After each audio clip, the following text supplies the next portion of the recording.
was born in Ortonville, Minnesota, out on the border with South Dakota. I served in Italy during World War II.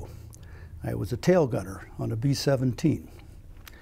Well, America has changed drastically since I went in. We didn't have television. We didn't have internet and cell phones. So we were kind of isolated from the total America. We got what we could. We got in the movies, and most of that was short, select subjects about the war, and that was it. Well, when I wasn't really sure what the war was all about until the Japanese bombed Pearl Harbor. That brought us in instantly. And we all wanted to be fighter pilots and shoot down Japs, and our whole philosophy had changed. And so I actually enlisted to be a fighter pilot. But when I got in the service, I didn't pass the physical. It took somebody a little better prepared than I was to make that.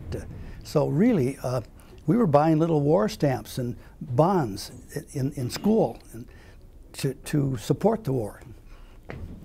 I enlisted in the Army when I was 17 years old.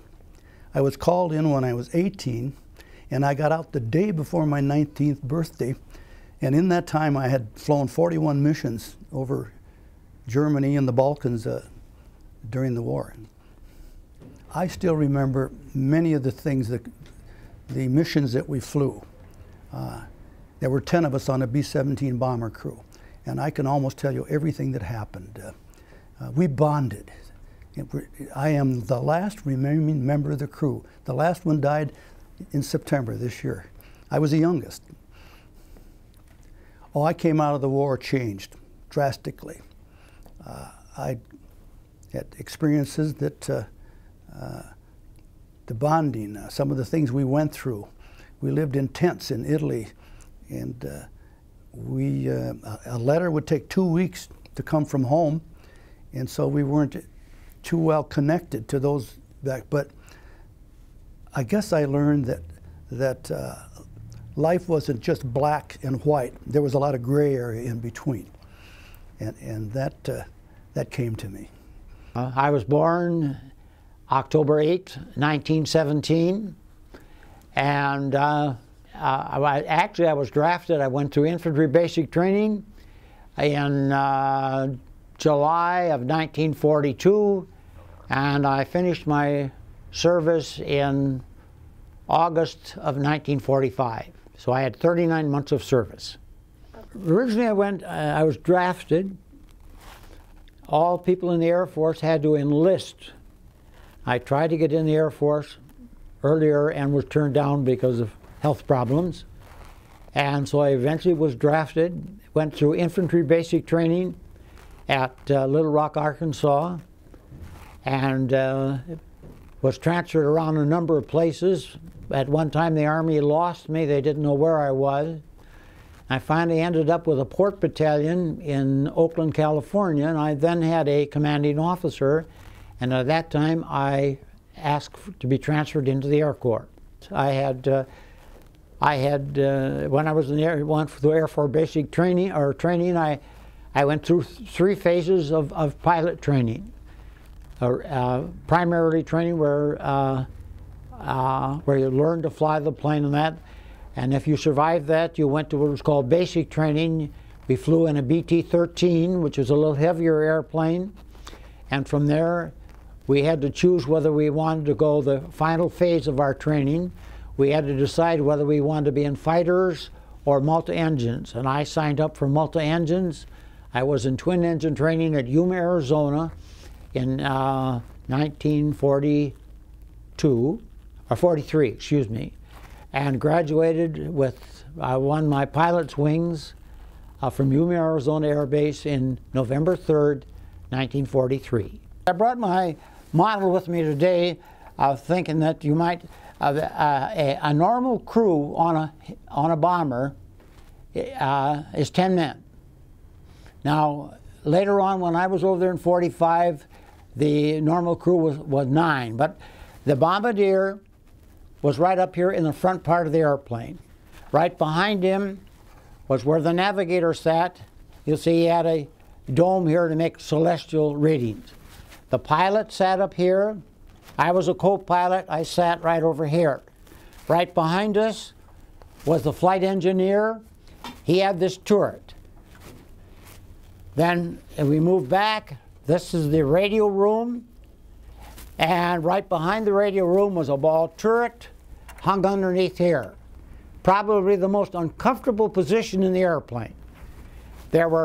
Ordinarily there were two waist gunners. We carried only one on either side. And way back in the tail was the tail gunner. These were turrets. All of the guns on board, there were two here, two up here, two below, and two at the back. The waist guns were single 50, and they were all 50 caliber guns. Was walking out the waist of the airplane, and I plucked this little piece of, I suppose this is too small for you to see, but this is a piece of anti-aircraft that's been broken up into many, many pieces and flies through the air trying to knock the airplanes down. This is my souvenir from WW2. I was born March 11th, 1924. I live in Little Canada, Minnesota, which is a suburb just north of downtown St. Paul. I graduated from White Bear High School in May of 1942, and I enlisted in November of 42, mainly because I wanted to fly. In the Depression, most kids, most boys at least, wanted to fly, and we knew we never could because we wouldn't have enough money because all of us were so poor. But we thought, boy, now with the war on, we'll get a chance to maybe to fly.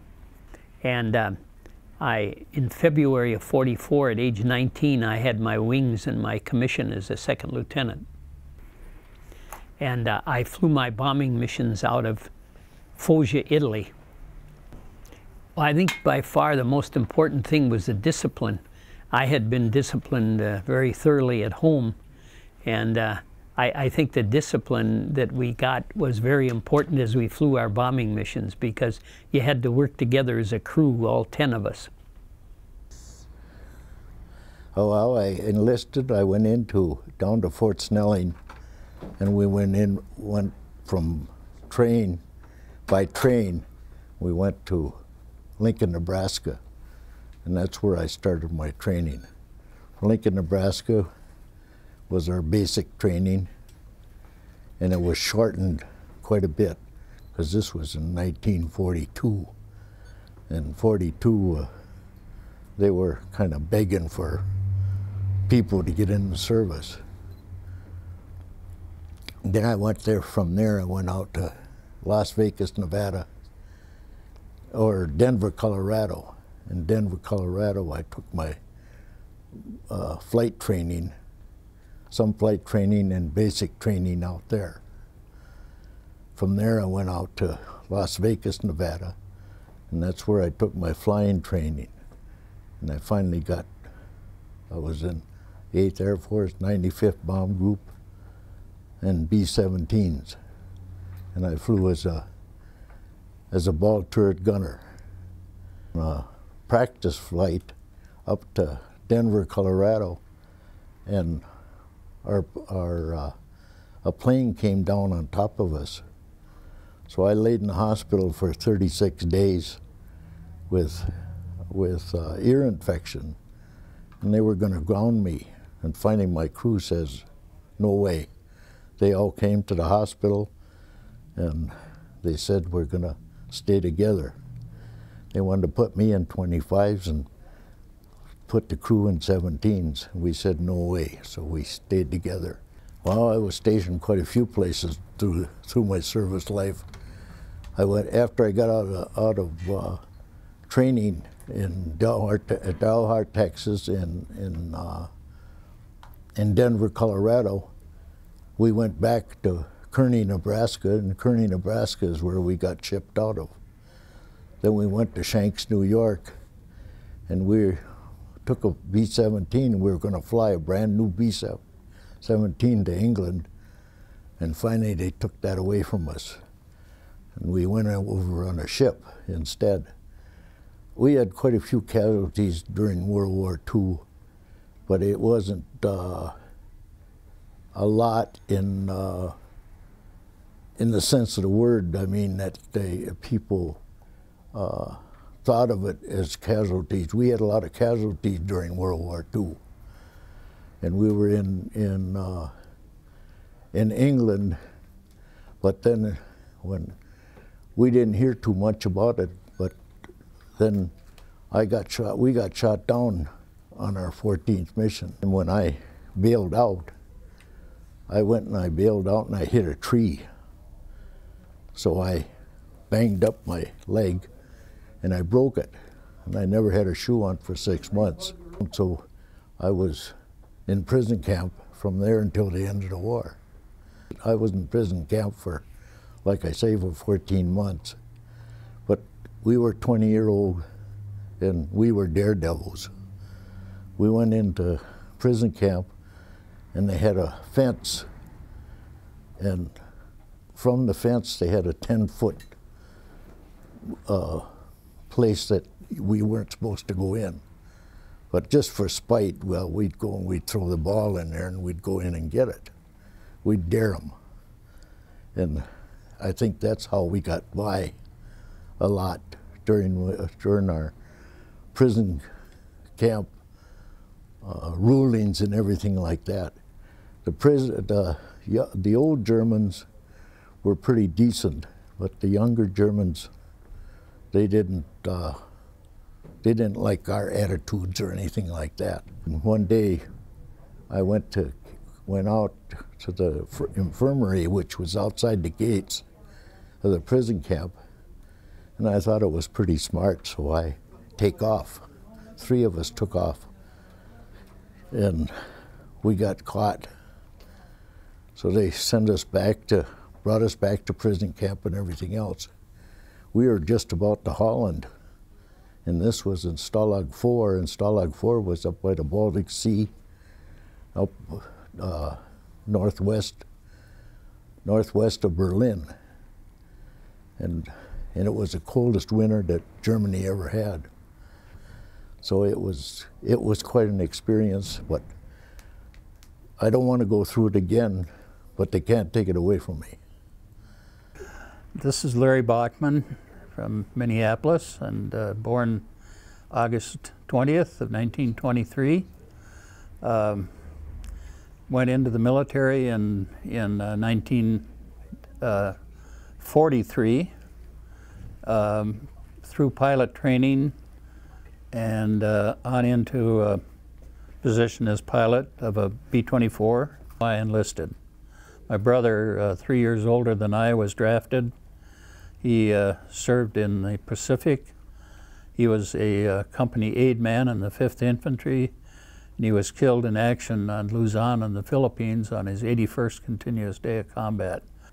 First day, of course, we met downtown Minneapolis at the old post office, marched from there to the railroad station, boarded trains, and shipped down to Kansas City. That was our first stop. And we had a complete full load of enlisted personnel at that time. We did have some crashes in primary training and in advanced training, where we lost one of our cadets at each of those facilities. Of course, there were casualties when we got overseas and flew our missions. There were many casualties, but yes, it occurred, and it occurred in every stage of training as well as overseas. The war was important to me. I think that's part of it. The experience I had was something I would never have been able to accomplish any other way than in the military. I learned a skill that will be with me the rest of my life, for which I'm very grateful.